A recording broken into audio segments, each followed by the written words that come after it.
Bismillahirrahmanirrahim. Assalamualaikum warahmatullahi wabarakatuh. Alhamdulillah wassalatu wassalamu ala Rasulillah wa ala alihi wa sahbihi wa man wala, la haula wala quwwata illa billah. Asyhadu an la ilaha illallah wahdahu la syarika lahu wa asyhadu anna Muhammadan abduhu wa rasuluhu alladzi la nabiyya wa la rasula ba'da. Laqad qala Allah ta'ala fi kitabihil karim ba'da billahi minasyaitonir rajim. Ya ayyuhalladzina amanu taqullaha haqqa tuqatih wa la tamutunna illa wa antum muslimun.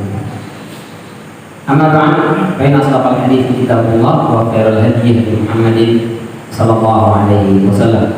Allahumma akhrijna min dhulumatil wahm waftah lana abwaabal ilmi waghfirna bi nuril fahmi wa sahhil akhlaqna bil hilm. Allahumma yassir wa la tu'assir fa inna al-yusra kullu 'asirin yasirun 'alaik. Rabbana zidna 'ilman warzuqna fahman walhiqna bis shalihin. Hadirin rahimani wa rahimakumullah, segala puja puji serta syukur selalu dan senantiasa kita panjatkan kehadirat Allah Subhanahu wa taala. Mudah-mudahan kita semua selalu dalam penjagaan Allah, dilindungi dan dijauhkan dari berbagai macam mara bahaya dan musibah, dan mudah-mudahan kita semua termasuk hamba-hambanya yang dibantu oleh Allah agar bisa terus istiqomah berada dalam ketaatan kita kepada hingga akhir hayat kita kelak insyaallah. Salawat dan salam dapat kita sampaikan kepada junjungan kita Nabi besar Muhammad sallallahu alaihi wasallam, kepada keluarga beliau, kepada para sahabat beliau, dan juga kepada para pengikutnya, yang mudah-mudahan kita semua yang hadir di sini dan keluarga kita dimanapun berada masuk ke dalam barisan pengikut Rasulullah sallallahu alaihi wasallam, yang besok di yaumul qiyamah kita semua bisa mendapatkan syafaat dari beliau. Amin ya rabbal alamin. Hadirin rahimani wa rahimakumullah, kita sudah sampai di penghujung surat Al-Fil. Kemarin sudah sampai di tarmihim di hijaratin min sijil. Burung-burung ababil itu melempari mereka dengan hijarah, batu min sijil, berupa sijil atau dari sijil. Ditegaskan kemarin makna sijil itu ada beberapa, diantaranya dia adalah batu yang berasal dari luar angkasa, sehingga batu itu tidak ada dan tidak kita temukan di bumi ini. Ada yang mengatakan batu itu sama dengan batu yang dikirimkan oleh Allah untuk menghukum kaum Sadun, kaumnya Nabi Lut alaihissalam. Ada yang mengatakan sijil itu maknanya sijil, itu artinya salah satu tempat di neraka. Jadi batu yang berasal dari neraka. Batu itu dari tanah liat tapi sudah dibakar, diproses di api neraka, sehingga begitu dahsyat. Sementara ada sebagian ulama yang mengatakan sijil itu dari kata sijil, tasdidnya dipindahin ke lam, ya-nya dihilangkan, jadi sijil. Sijil ditutup. Sijil dari kata sajjala yusajjilu, artinya mencatat, mendokumentasikan. Jadi batu min sijil itu sebagian ulama mengatakan setiap batu itu tertulis nama korbannya, sehingga setiap batu yang dilempar oleh burung ababil itu tidak ada yang meleset karena sudah tertulis namanya. Ini kena si fulan, yang ini mengenai si fulan, ini mengenai si fulan, pas sasarannya. Berbeda dengan rencana jahatnya Abraha, kata Allah, alam yaj'al kaidahu fi tadlil. Sasaran mereka meleset, melenceng. Sementara sasaran ababil tidak ada yang melenceng. Luar biasa ya. Abraha dengan pasukan tentara bergajahnya dengan jumlah ribuan pasukan itu punya rencana yang plannya sudah sangat jelas, pasti. Dia mengatakan sukses pasti, nggak ada yang melenceng. Ternyata Allah katakan ya ja'al kaidahu fi tadlil, tipu dayanya meleset, melenceng, nggak pas sasaran. Sementara burung-burung ababil melempari mereka dengan batu kerikil, tidak ada satupun yang melenceng. Subhanallah, itu kekuasaan Allah. Kalau sudah Allah tetapkan tidak ada yang meleset. Kalau Allah belum takdirkan sebagus dan secanggih apapun rencana kita, meleset. Saya bingung Ustaz, padahal sudah bagus banget plannya, sudah susun sangat rapi, pasti menang di tender Ustaz, bisa kalah. Padahal yang belakang juga udah Ustaz, kalah juga Ustaz. Baik, itu makna sijil. Kita masuk ke ayat terakhir, faja'alahu ka'asfin ma'kul. Lalu ja'alahu, Allah Subhanahu wa taala menjadikan mereka, maksudnya Abraha dengan bala tentaranya, seperti asfin dari kata asafa, itu terjemahnya bisa kulit kayak kulit bawang. Kalau kita makan kacang tuh ada kulit-kulitnya itu yang pembungkus dalamnya, bukan kulit luarnya. Nah, itu sama seperti kishon, atau bermakna juga daun. Makul dari kata akal. Kalau mim berbaris fathah, terus ada sisipan waw, jadi polanya ma'u, berarti artinya yang di. Maghdub itu artinya yang dimurkai. Mansur yang ditolong. Majhul yang tidak diketahui. Maklum yang diilmui, yang diketahui. Makul yang dimakan, kata akal.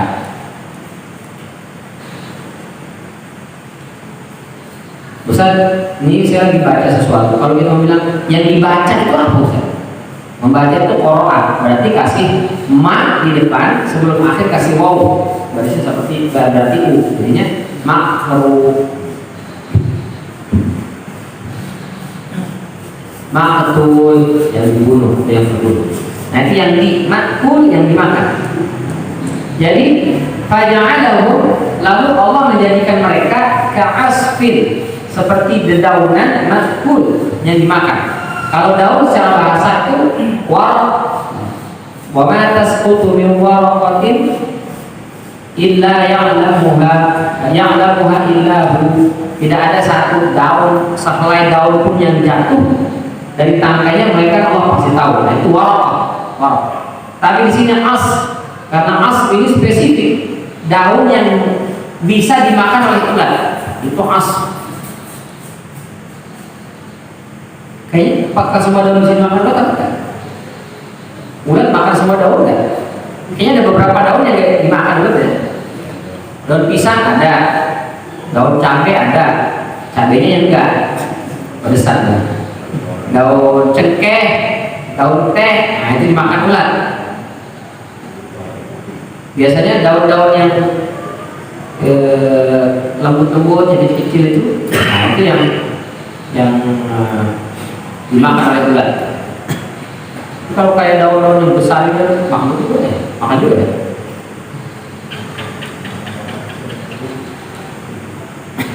Baik, Ibnu Abbas mengatakan yang dimaksud dengan asli makul adalah seperti daun tanaman yang dimakan ulat. Ini yang dipakai oleh mayoritas ahli tafsir. Jadi asli makul kata Ibnu Abbas seperti daun tanaman yang dimakan oleh ulat. Sementara Husain bin Thabit mengatakan makanan yang dimakan, jadi yang as itu semua makanan. Makanan itu kalau udah dimakan dia lama-lama habis.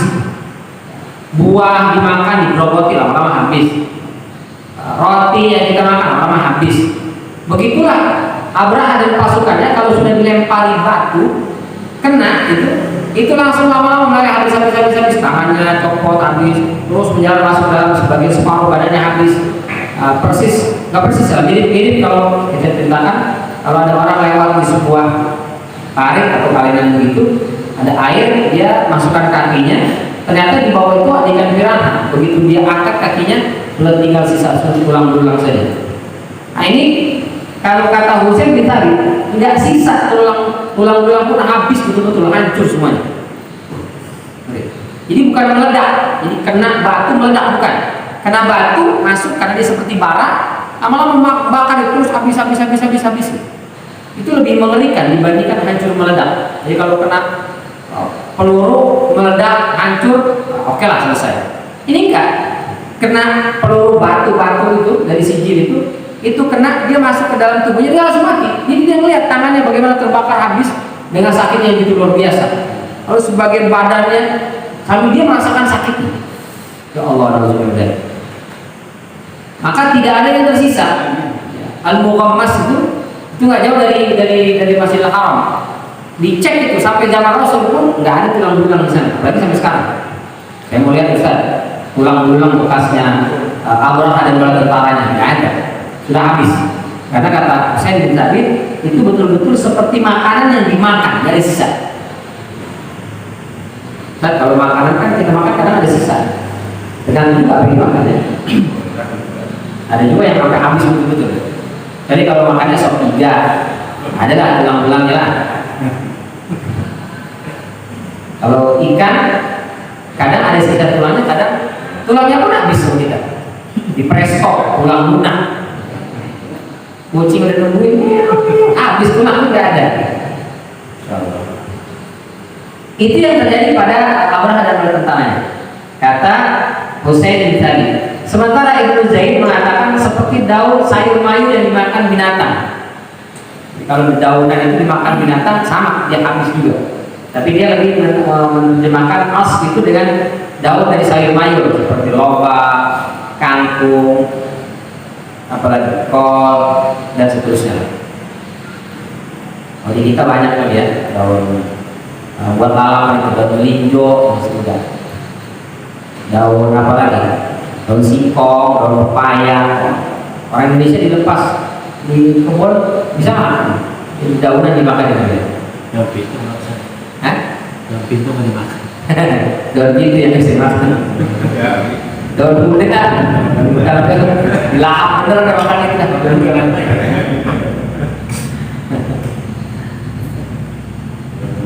Apa bin Sa'id mengatakan yaitu seperti kulit biji gandum yang dimakan isinya. Nah, jadi gandum isinya dimakan, sisa kulit-kulitnya itu hancur juga.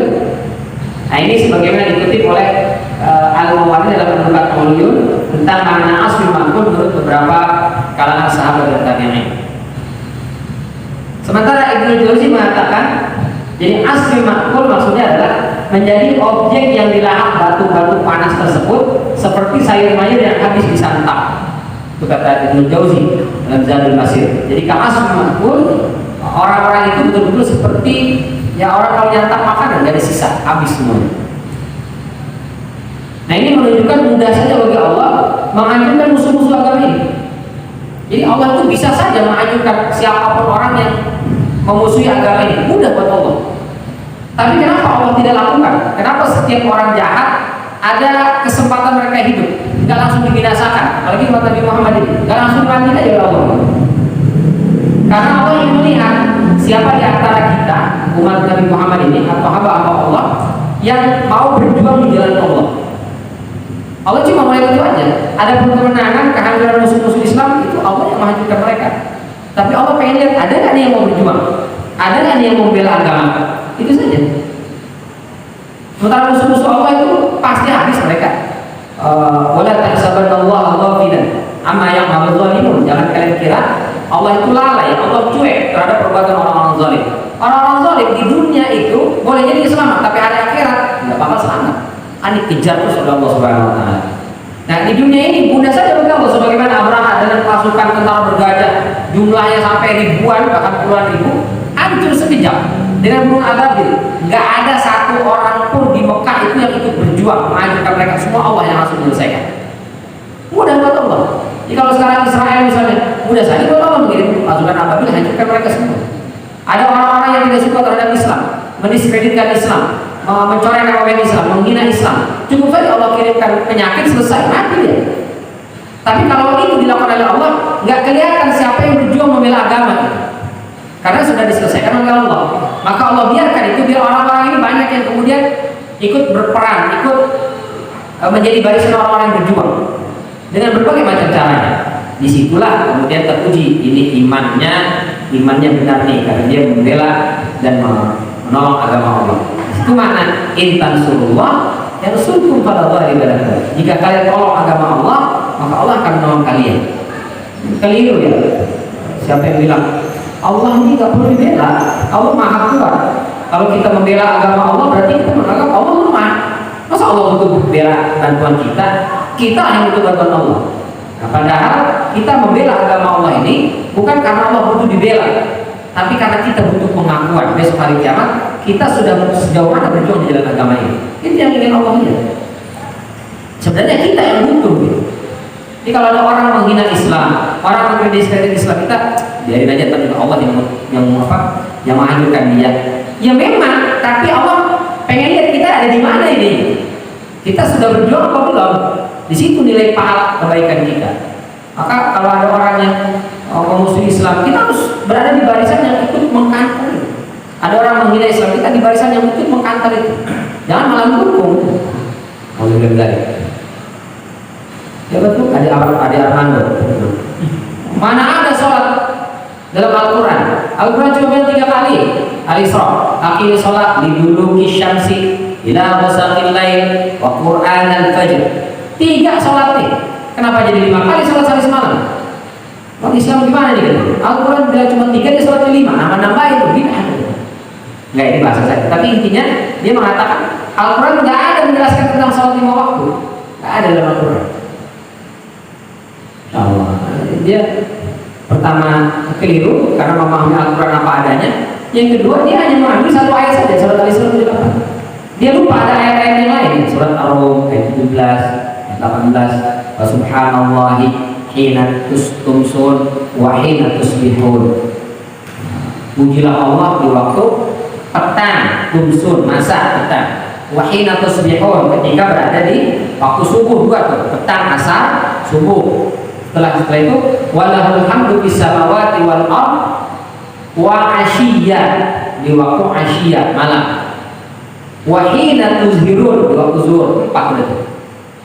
Tumsun sore, tusbihun subuh, petang itu berarti asar subuh, terus asyiyya itu waktu malam, awal malam. Setelah itu tuzhirun, waktu zuhur. 4 sudah.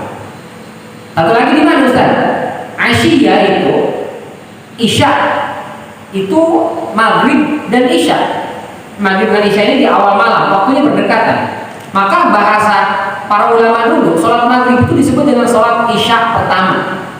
Sholat Isya ya nanti Isya kedua, atau Isya akhir. Isya'ul awal wa Isya'ul akhir. Jadi disebut sama dengan Isya. Itu ada hadis idza jama'atil asya wal isya faquddimatil asya. Kalau berkumpul antara Isya dengan Asya, maka dahulukan Asya. Apa artinya? Kalau berkumpul waktu sholat dengan makanan sudah dihidangkan rapi, bersiap disantap, tapi berbarengan dengan waktu sholat, makan dulu apa sholat dulu?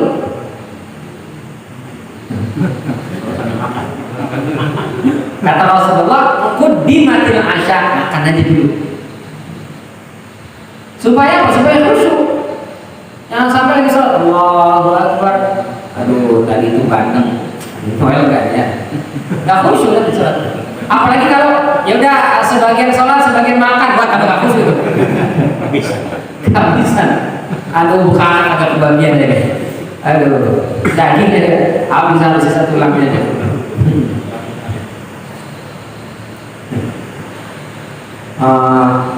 Kemarin ada acara maulid menjelang zuhur, selesainya pas setengah 12 selesai makan. Saya sudah zuhur kan lebih awal sekarang, 11.40 kan, cuma baru dapat 10 menit mulai makan, masuk waktu sholat. Adzan lah salah satu adzan selesai adzan dia balik lagi. Jadi pepes gulami kemana ya? Udah kehabisan. Aduh, udah sholat ada kelamaan tuh. Saya nggak intip lagi tadi. Masya Allah, canda ya. Tapi maknanya kalau sudah dihadirkan makanan masuk waktu sholat, maka dahulukan makan, setelah makan baru sholat. Karena kata Rasulullah, la salata bi hadratil ta'am wala huwa bidafi'in akhbatha. Tidak sah atau tidak sempurna, bukan tidak sah, tidak sempurna sholat salah seorang kalian ketika sholat di hadapannya ada makanan yang sudah terhidang, atau sholat sambil menahan 2 desakan, baik kebelet pipis atau kebelet pengen ketut, ditahan sambil. Itu sholat tidak sempurna. Kenapa? Karena nggak khusyuk. Allahu Akbar, nahan ya. Imam agak panjang itu udah mulai kesel itu. Imam agak ngerasain sih perut udah membeledak itu, pengen cepat-cepat buang air. Masya Allah, nggak khusyuk. Nah, al-Isya di situ itu adalah al-Isya di hadis ini itu maksudnya sholat maghrib. Jadi ini lebih dekat ke sholat maghrib. Kenapa? Karena makanan di situ adalah makanan awal malam di bulan Ramadan, sudah siap dimakan, belum terhidangkan. Itu makan aja dulu, makan dulu, baru sholat. Kalau di kita kan ada dua sesi kan, ada yang disebut dengan takjil. Dari kata ajala yu'ajil, menyegerakan berbuka ya. Ta'jil itu artinya menyegerakan. Disegerakan buka pakai apa? Kurma, terus ada lontong, ada bakwan. Meskipun kurmanya disebutnya belakangan, penting ada lah itu sebenarnya syarat ya. Ta'jil. Itu kita makan dulu, baru setelah itu sholat, lalu setelah itu baru kita makan yang berat, nasinya segala macam itu. Itu boleh gitu. Tapi kalau dia saya mau sholat aja dulu, makan belakangan. Sementara perutnya belum keisi, lapar, itu pasti berpikir jadi nggak khusyuk. Nah itu isya di sini maksudnya adalah maghrib. Idza jama'atil isya wal isya. Kalau berkumpul isya makan malam dengan isya, itu maksudnya isya awal kata mayoritas ulama. Kata mayoritas ulama itu maksudnya adalah sholat maghrib. Jadi maghrib itu isya. Jadi asyiya itu maghrib dengan isya. Berarti 5 waktu itu. Dalam surat Ar-Rum ayat 17 sampai 18. Ini nggak benar kalau ada orang-orang mencoba memfitnah, membuat kacau pemikiran umat Islam, melontarkan syubhat-syubhat bahwa sholat sehari semalam cuma 3 kali bukan 5 kali. Karena ini ternyata sudah banyak Pak. Mudah-mudahan sih di Puri nggak ada lah ya. Itu banyak ternyata di Jabodetabek itu orang yang sholatnya cuma 3 kali aja. Subuh, zuhur sama asar atau sama maghrib atau sama isya. Itu aja, yang lain dia nggak sholat, 2 waktu lagi nggak sholat ya. Karena dia berpendapat bahwa Al-Quran 23 ya sudah 3. Ini yang pertama mengumumkan dari sebagian kalangan Syiah. Sampai ke sini di Indonesia ternyata banyak juga.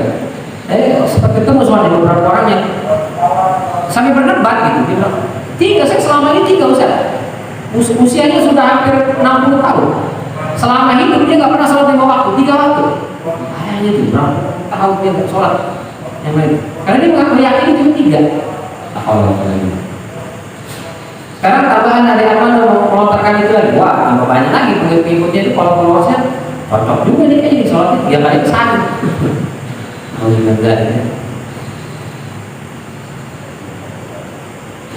Jadi mudah saja buat Allah menghancurkan orang-orang yang memusuhi, memerangi agama ini.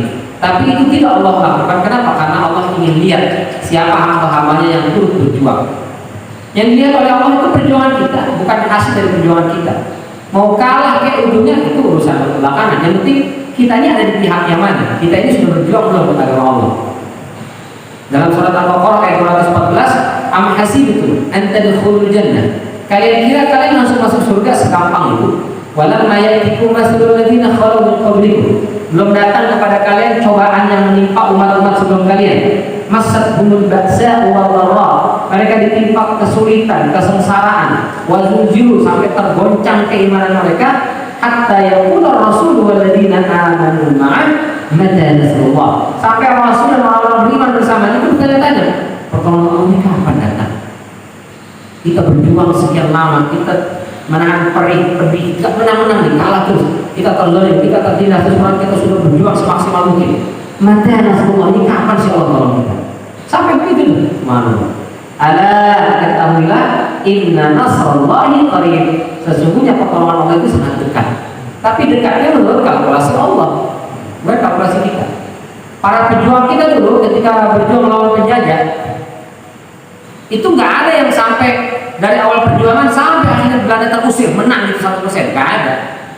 Pasti banyak di antara mereka yang ada kalinya menang tapi besok kalah begitu sebenarnya, sampai akhirnya banyak yang tertangkap dan dibunuh.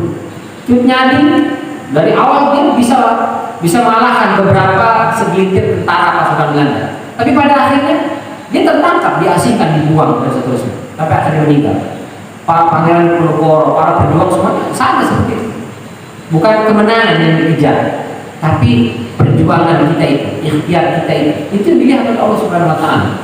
Hidup kita ini ikhtiar aja, hasil itu serahkan kepada Allah. Kita nggak bisa menilai perjuangan orang yang gagal karena nggak sukses, nggak boleh. Percuma aja berjuang, pasti kalah, itu nggak boleh begitu. Mau kalah, mau menang itu urusan Allah. Tugas kita berjuang saja sudah. Itu tugas kita. Kalau keberhasilan perjuangan dinilai dari hasilnya, orang pasti akan mengatakan bahwa Siti Hajar itu percuma tuh mondar-mandir sofa marwah mencari air. Kenapa? Karena air munculnya di bawah telapak kaki Ismail. Jadi dia taruh anaknya, dia lari. ke Sofa, ke Marwah, Sofa lagi sampai 7 balik. Jadi Sofa ke Marwah 400 meter. 400 kali 7 2,8, 3 kilo itu. Dalam kondisi gelap, bebatuan cadas, anaknya menangis. Lari, nyari air. Ternyata air adanya di mana? Di bawah telapak kaki Ismail. Ini kalau orang menilai perjuangan ini dari hasil, pasti dia bilang percuma aja Siti Hajar, ngapain mesti lari? Diam aja dia, gendong anaknya, kan juga keluar air di situ. Padahal air itu nggak mungkin keluar kecuali setelah perjuangan Ibnu Siti Hajar. Ada kita usaha di sini gagal, ternyata suksesnya di sini. Tapi bilang, kalau itu ngapain di sini aja? Justru kita belum dapat yang di sini kalau belum capek di situ. Jadi Allah tuh mau lihat seberapa sanggup kita mau capek-capek di situ. Ya Allah. Ada orang kuliah jurusan agama, nggak tahu jadi pebisnis. Yang kuliah di jurusan ekonomi jadi dai. Ini dia bilang, tahu gitu ngapain kuliah di jurusan ekonomi kalau cuma jadi ustaz? Ngapain kuliah di agama kalau jadi pebisnis? Langsung jadi jurusan ekonomi. Nggak begitu ya. Karena kita ini tugasnya adalah ikhtiar di hal bidang yang kita dulu sekarang, lakukan secara maksimal, tawakal kepada Allah Subhanahu Wa Taala. Ada berhasil, biar Allah nanti yang menentukan. Baik. Kenapa? Karena jika Ka'bah saja Allah jaga, apalagi manusia. Jadi kalau Ka'bah saja Allah jaga, maka menjadi kemestian Allah akan menjaga orang-orang yang berjuang untuk agamanya. Kenapa? Karena kehormatan orang beriman itu lebih tinggi daripada kehormatan Ka'bah. Kehormatan orang beriman lebih tinggi daripada kehormatan Ka'bah. Ka'bah itu pertama kali dibangun itu bentuknya kubus segi panjang. Hijar Ismail itu masuk dalam Ka'bah aslinya. Lalu terjadilah musim hujan, ketika itu hancur sebagian Ka'bah itu harus direnovasi. Di zamannya Walid bin Mughirah. Lalu setelah itu direnovasi. Kata Walid bin Mughirah, silakan renovasi Ka'bah ini, tapi 2 syarat. Pertama syaratnya sepertiga biaya renovasi Ka'bah dari saya, sisanya silakan kalian urunan, tapi dengan syarat tidak boleh ada harta haram masuk ke situ. Sehingga kemudian Ka'bah itu menjadi kecil ukurannya. Kenapa? Karena segitulah harta halal yang bisa mereka kumpulkan. Kalau duit sih banyak orang Arab. Cuma karena Walid bin Mughirah bilang hanya harta halal yang boleh masuk masjid ini, jadi sedikit. Jadi kita mungkin di Masjid Al-Madani, kenapa masjid pembangunan lama? Karena masyarakat kita ini hanya melakukan yang halal aja, Pak. Kalau yang haram masuk belum selesai, bawa kita. Biasa. Masyarakat itu, masya Allah. Lalu setelah di masa Umayyah begitu jadi raja, direnovasi itu digedein lagi tuh. Nanti Abbasiyah dikecilin lagi tuh. Sampai akhirnya lupa siapa yang bilang, Imam Malik atau siapa, Imam Malik. Ada salah satu ulama lah yang mengatakan udahlah biarkan Ka'bah begitu aja, gak usah renovasi. Tapi kan aslinya nggak begini, yang sekarang itu nggak aslinya nggak begitu tuh. Nabi Ibrahim bangun Ka'bah itu tidak seperti Ka'bah sekarang. Hijar Ismail kan posisinya di luar tuh, posisinya di dalam itu. Apa nggak punya duit Saudi untuk renovasi? Banyak duitnya lah. Bisa. Kenapa dibiarkan seperti itu?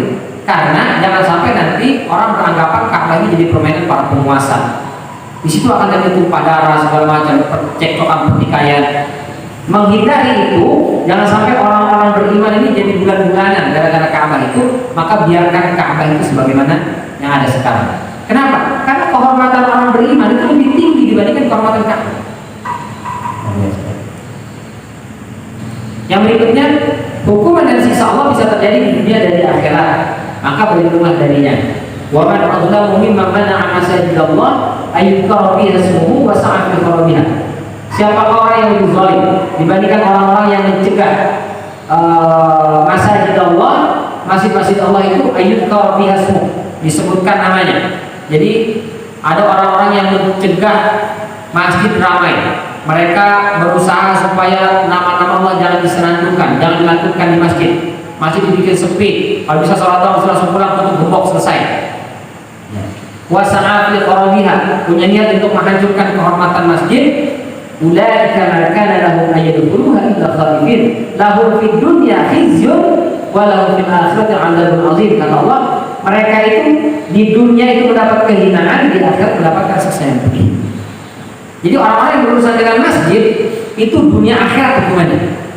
Sebagaimana Abraham berurusan dengan masjid, di dunia dihancurkan, di akhirat dia akan ditenggelamkan dalam neraka. Itu luar biasa. Itu yang berurusan dengan masjid. Bagaimana kalau berurusan dengan orang-orang yang memakmurkan masjid? Lebih parah lagi. Karena kehormatan seorang mukmin lebih mulia dibandingkan dengan kafir. Ini dari Abdullah bin Umar. Saya kutipkan Mukhtasar Sunan Ibnu Majah dalam kitab berfikan bab hormatu dalil mukmin wa mali, tentang kemuliaan darah dan harta seorang mukmin dalam sunannya Ibnu Majah. Dan Abdullah bin Umar, ma atyaba wa ma atyaba riha, ma a'zama wa ma a'zama hurmatan.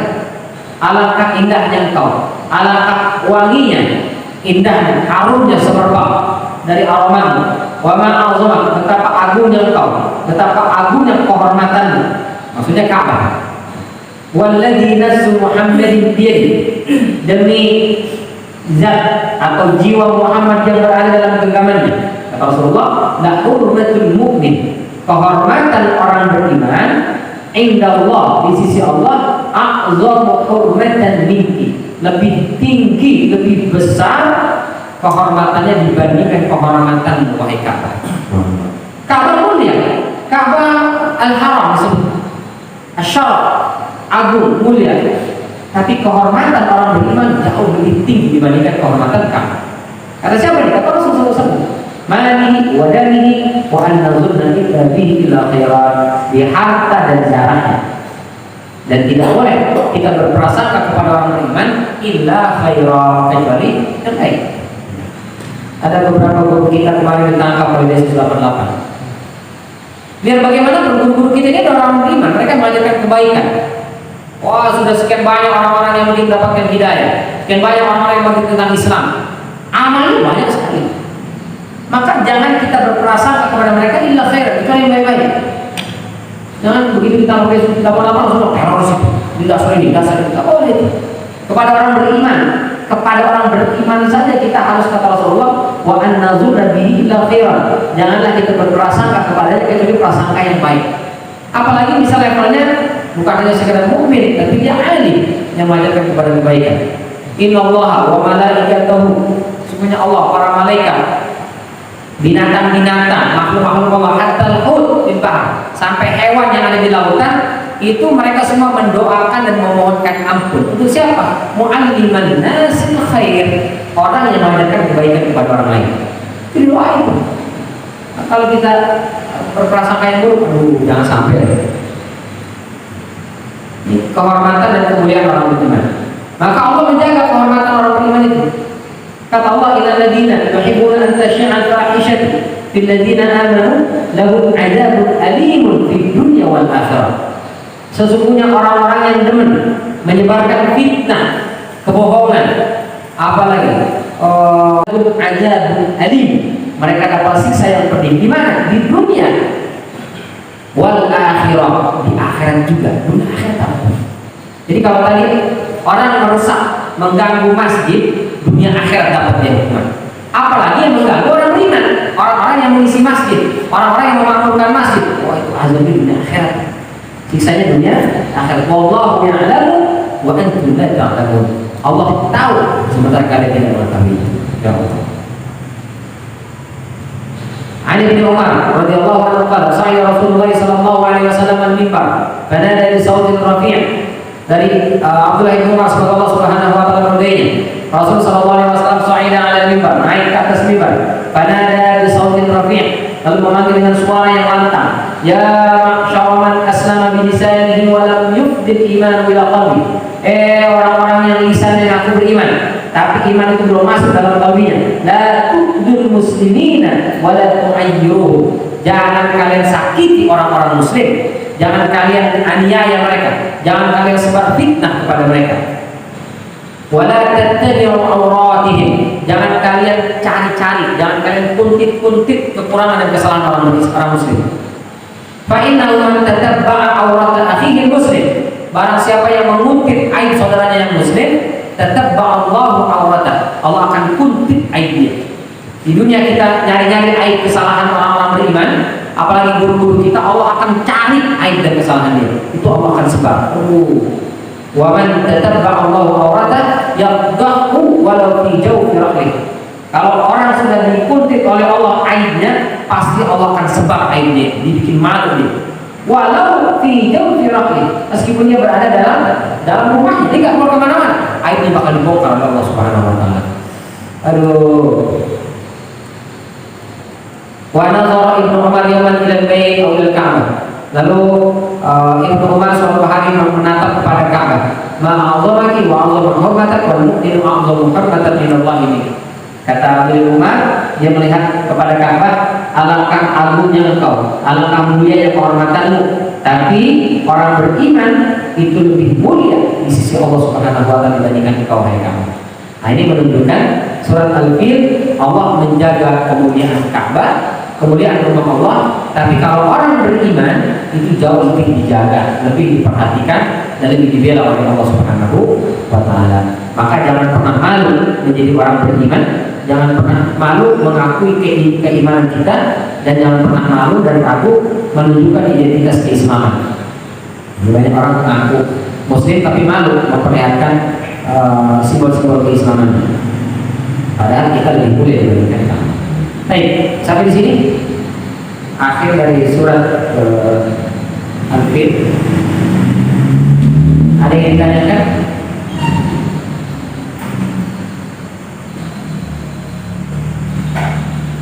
Berapa menit lagi?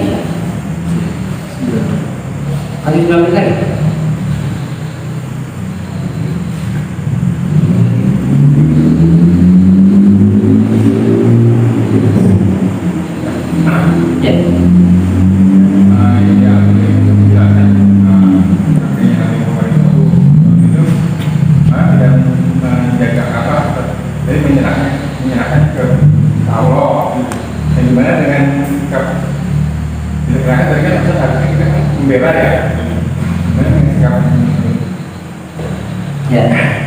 Jadi Abdul Muttalib itu ketika dipanggil oleh Abrahah, dia mengatakan kalau kau ingin menyerang Ka'bah, nah itu bukan urusan saya. Loh, ente kan juru kuncinya, ente kan DKN-nya kalau sekarang. Ketua DKN-nya, kota tanggung jawab ketua DKN. Biarnya dihancurkan. Karena katanya inna min baiti rabban yahmi. Karena Ka'bah itu ada Tuhan yang akan melindunginya. Kalau kau berurusan dengan Ka'bah, kau akan berurusan dengan Tuhan yang menjaga dan melihara Ka'bah. Saya cuma khadim, pembantu, urus. Nah, saya nggak bisa menghadapi tentara yang keluar itu. Maka dia mikir menyerahkan kepada Allah Subhanahu Wa Taala. Pertama, Abdul Muttalib ketika itu dia belum Islam, sehingga tanggung jawab menjaga harta, kehormatan itu belum terhitung sebagai syahid. Kalau sekarang orang itu berjuang membela harta, nyawa, kehormatan sampai dia terbunuh, syahid. Ada maling atau menjadi maling mengambil motor, yang punya motor ini melawan, mempertahankan motor sampai terbunuh, itu syahid di jalan Allah. Ada maling mau mencuri hartanya, dia lawan sampai akhirnya terbunuh, itu syahid di jalan Allah. Ada orang merusak kehormatannya, dia lawan sampai akhirnya terbunuh, itu syahid di jalan Allah Subhanahu Wa Taala. Nah, Abdul Muttalib itu belum Islam, belum ada kewajiban itu. Pertama, yang kedua, kita memang diperintahkan untuk menjaga harta, nyawa, kehormatan kita, membela, berjuang. Tapi juga harus pakai perhitungan yang matang. Kalau kira-kira saya membela, melawan, kalah, besar kemungkinan kalah dan pasti terbunuh, sebaiknya ngalah. Ini misalnya, ada 4 orang pencuri mobil motornya, semuanya pakai senjata tajam dan senapan misalnya. Ini kalau lawan pasti kalah.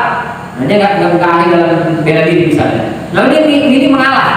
Sudahlah, ambil yang penting nyawa saya selamat. Saya masih punya tanggung jawab terhadap keluarga. Itu boleh, nggak masalah. Dia tidak terhitung sebagai pengecut. Tapi kalau dia melawan, terbunuh, dia tidak dibilang sebagai orang mati konyol, tapi dia terhitung sebagai syahid. Nah, Abdul Muttalib kenapa tidak melawan? Karena yang datang ini itu puluhan ribu tentara dengan senjata yang lengkap. Sementara Abdul Muttalib bukan sebagai seorang panglima perang, dia nggak bisa berperang. Kalau melawan pasti kalah, habis di sukunya. Maka dia bertanggung jawab, lebih baik saya menyelamatkan orang-orang ini biarkan nanti Allah yang akan menyelesaikan mereka. Karena kalau kami membela melawan, kami masih kalah. Nah, jadi Abdul Muthalib memilih pilihan kedua, menyelamatkan keluarga, kerabat dan penduduk Mekah dari bahaya yang mengancam dan membiarkan Ka'bah itu dijaga oleh Allah Subhanahu wa taala. Dan itu boleh juga. Boleh juga. Jadi tetap mulia mereka. Yang tidak mulia itu yang nggak mau tahu, bodoh amat, apalagi sampai ngasih hati, silakan. Dia nggak boleh. Sementara Abdul Muthalib dia perhitungannya begini. Kalau dia bisa melawan, dia pasti lawan. Maka karena hitungan kekuatan mustahil itu bisa menang, maka beliau tawakal kepada Allah Subhanahu wa taala, serahkan dia urusan Allah. Karena tidak menyangkut darah, kecuali Abraha dia datang mau membunuh orang-orang Mekah, itu pasti Abdul Muthalib akan melawan. Tapi karena saya nggak mau membunuh orang, saya cuma menghancurin Ka'bah. Tetapi kalau kau ingin melawan, mencegah kita menghancurkan Ka'bah, kau akan kita bunuh. Tapi kalau kau minggir, kami tidak ada urusan, tapi hanya nyerang itu saja. Nah, kalau posisi seperti itu maka boleh, masalah. Urusan dengan Irak itu gimana? Apa? Israel, Irak sekarang. Sekarang kita sudah Muslim, kita punya tanggung jawab untuk menjaga masjid ini jangan sampai jatuh kepada tangan orang kafir. Itu sudah kewajiban kita sebagai orang Muslim. Sementara Abdul Muthalib dia bukan Muslim, nggak ada kewajiban itu. Tapi kalau kita umat Islam punya kewajiban menjaga masjid, jangan sampai masjid diinjak-injak, jangan sampai masjid dirubah, dihancurkan atau dirubah jadi gereja misalnya, dirubah jadi tempat ibadah non Muslim. Kita harus pertahankan. Itu tugas dan kewajiban kita. Jangan dibiarkan masjid diserahkan kepada orang lain. Termasuk Al-Aqsa. Di sana masjid itu adalah masjid milik umat Islam. Di situ juga ada orang-orang beriman. Maka orang beriman itu wajib dia membela agamanya. Ini ada sebagian kecil lah ulama beberapa. Itu saudara-saudara kita di Palestina itu suruh hijrah aja. Alam takun amrullahi wasi'atan fatuhajiru fiha. Bukankah dunia ini luas? Daripada tiap tahun kita capek mikirin Palestina lagi. Udah hijrah aja deh Palestina. Di Indonesia banyak banget pulau dikasih aja. Udah biar itu Palestina kasih aja semua Israel, kelar urusan. Ada yang begitu Pak. Nah, ini pemikiran yang nggak benar. Karena seorang Muslim dia bertanggung jawab menjaga kehormatannya, hartanya, tanahnya, dan juga masjid itu harus dijaga. Dan kita umat Islam yang lain itu wajib membantu. Jangan sampai ada perjuangan saudara kita cuek. Harus bantu minimal banget doa minimal. Itu sangat sakit hatinya saudara-saudara kita Muslim itu yang ada di Palestina begitu ada yang berfatwa suruh hijrah. Wah sakit sekali mereka. Ratusan tahun mereka berjuang di sana, puluhan tahun mereka berjuang di sana, tiba-tiba hijrah aja tinggalin aja, nggak repot urusan. Ini negara Muslim banyak sekali tanah-tanah kosong, udah dikasih aja. Indonesia itu berapa pulau itu yang nganggur, kasih aja lah Palestina. Itu barangkali Allah Ta'ala Bismillah. Mudah-mudahan bermanfaat. Semoga Allah selalu bantu kita untuk bisa istiqomah berada dalam ketaatan kita kepadanya, dan Allah bantu kita untuk selalu berada di barisan para pejuang agama Allah ini, sehingga kita tercatat sebagai para pejuang yang mudah-mudahan hidup kita di dunia penuh keberkahan, dan besok di yaumul kiamat kita termasuk orang-orang yang ditempatkan di surga Allah Subhanahu wa taala. Amin ya rabbal alamin. Terima kasih atas segala perhatian. Mohon maaf apabila ada kekeliruan dan kekurangan. Kita tutup dengan hamdalah dan kehormatan majlis. Alhamdulillahirabbil alamin. Subhanakallahumma wa bihamdika asyhadu an la ilaha illa anta astaghfiruka wa atubu ilaik. Wabillahi taufiq wal hidayah. Wassalamualaikum warahmatullahi wabarakatuh.